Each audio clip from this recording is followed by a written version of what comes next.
Hey the boys and girls, Lucky here and welcome back to another CSGO video. Today we're talking about this guy right here, the Negev, and its new price, and how it might possibly affect the way Counter-Strike is being played. So I'd say, let's get right into it. Alrighty, so recently many of you guys have been concerned about this one, the Negev, especially since its price has been reduced to only $2,000. Same as the XM1014, and probably cheaper than like any of, or most of the rifles, for example AK M4, the FAMAS as well. I think the Galil is about the same. So it definitely is price competitive now.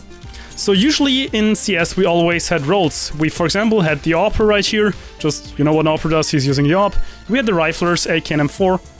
And again, like in eco rounds, with stuff like the UMP, which recently also has been called a little overpowered, even though it hasn't been changed for ages, and I told you guys a long time ago, this right here, use it. It's almost as strong as the M4 up close, but today we're not talking about this, but about the Negev.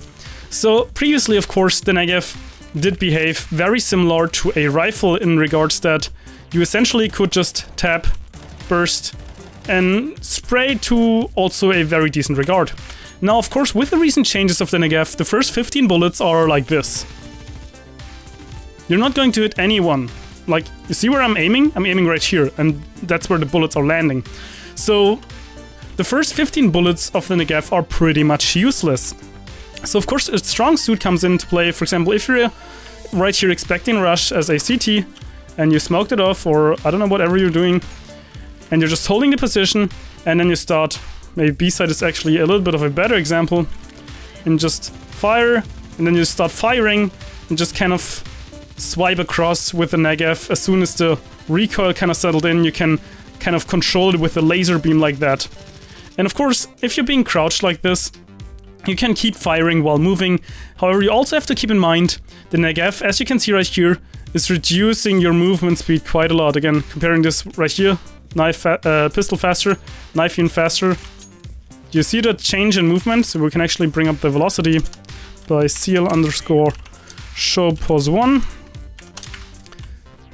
It's 150. That's extremely slow, and of course, because of that, it's more prone to be used as a defensive kind of weapon. We're just trying to suppress and spray. So essentially, if you know they're coming, you can just hold it like this, start firing, hold it at headshot height, because they don't want to run into it, because they're going to be headshotted and then they're dead.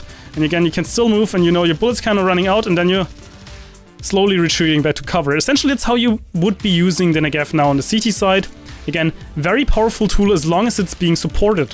So as I said before, we have different roles. We have riflers, we have AWPers, and we also have support players, IGLs, and I think the Negev could be some sort of a new tool for a support player, or in conjunction with another support player. So when he, like, again, enemies are kind of being flashed like this, and once you're blind, you just immediately kind of start firing with it, and then as soon as you got recoil control, you're just trying to kill them like that, and you just concentrate the bullets on them, and you're just dealing out tons of damage, and also bullet penetration kind of. So it's really a powerful weapon, but it really does make you quite immobile if we compare it to something like a rifle, where you can just be very flexible with your stutter stepping, stuff like that. That's not really going to fit in with a Negev. You're really more of a stationary player, and of course, as soon as you're stationary, you're also easier to hit. So, contrary to what many people said, that it's really overpowered and too strong now, it's really still having its drawbacks, and if it's not supported, you're not going to see lots of benefit out of it.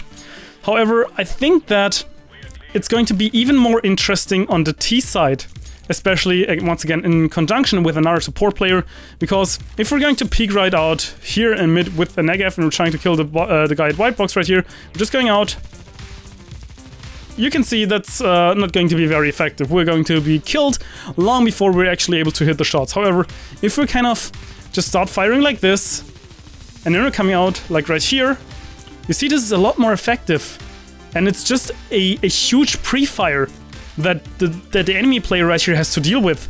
And especially if we have another teammate right here on this side flashing out like that and blinding the guy, we can then again just settle the recoil, fire even more right here, and then go over to this spot.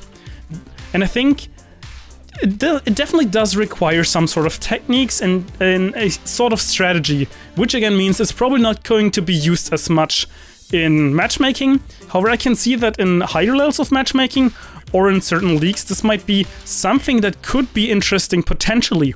again, it's not enough time has passed so far in order to actually judge the Negev now properly to see how it's working out. Again, Valve actually put it into matchmaking to see how it's going to end up.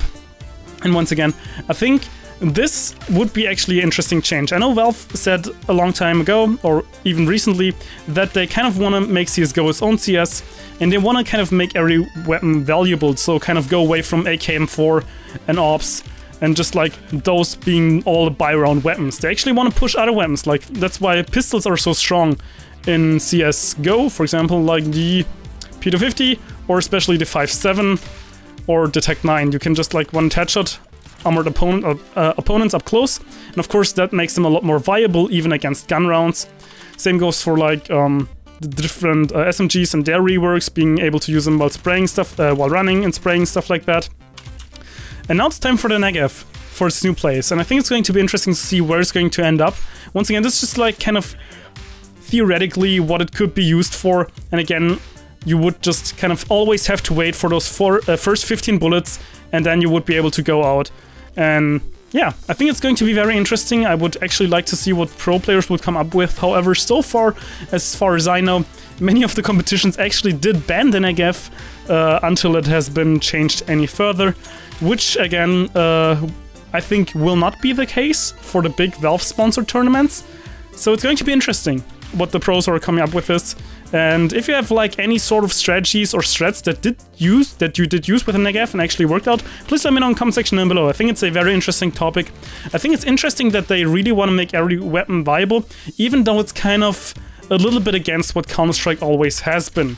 But yeah, this was just kind of a quick commentary, my thoughts on the new Negev, because people did ask me about it, and that's basically what I think, how it can be used, and yeah. I think I might look a little bit further into it if you guys want me to, and maybe come up with a couple of strategies and stuff like that. But yeah, if you want to see more about that kind of video, then let me know in the comment section down below, and I'll be sure to work on that as well. But I think it's much for now, so I hope you enjoyed it, and luckySkillFaker out.